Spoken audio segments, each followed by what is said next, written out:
The origin of Tech for Social Good started when I was working in the social good sector at an organization that provided tech assistance to other nonprofits.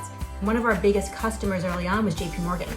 And at JPMorgan, I was able to get them deeper and deeper involved, and then suddenly said, what if I did this from the other side?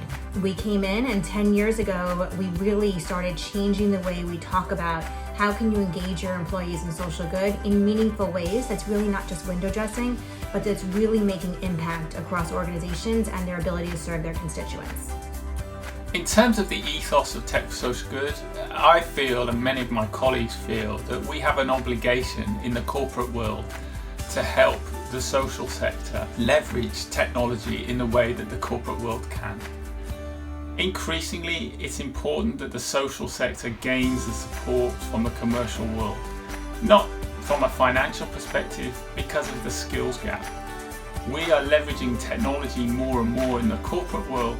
It's really important that we make sure the social organizations can continue to benefit from that as well. So the process of choosing the social good organizations that we work with has truly evolved over time.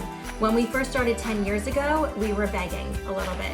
We have flipped that over the last many years to really being like, we have the opportunity to be a lot more thoughtful and be able to filter organizations that are really going to benefit the best from our services. So one organization we worked with was an organization based in the UK that focuses on disaster relief.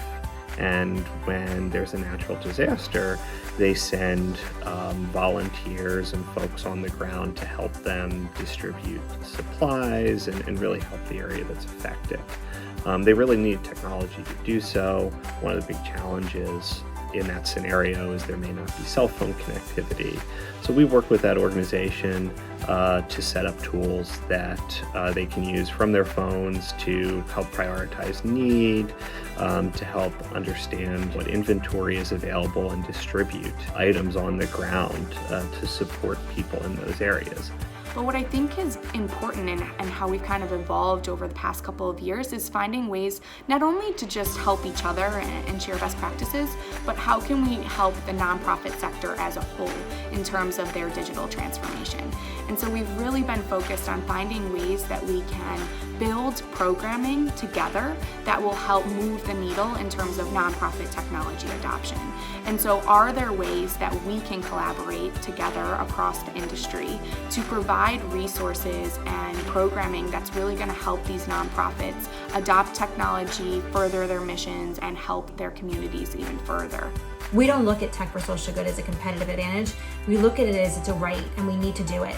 It's expected of us because we want to give back. There's a famous quote that I love to say about Mother Teresa, and she says, I cannot change the world, but I can cast a stone and create ripples.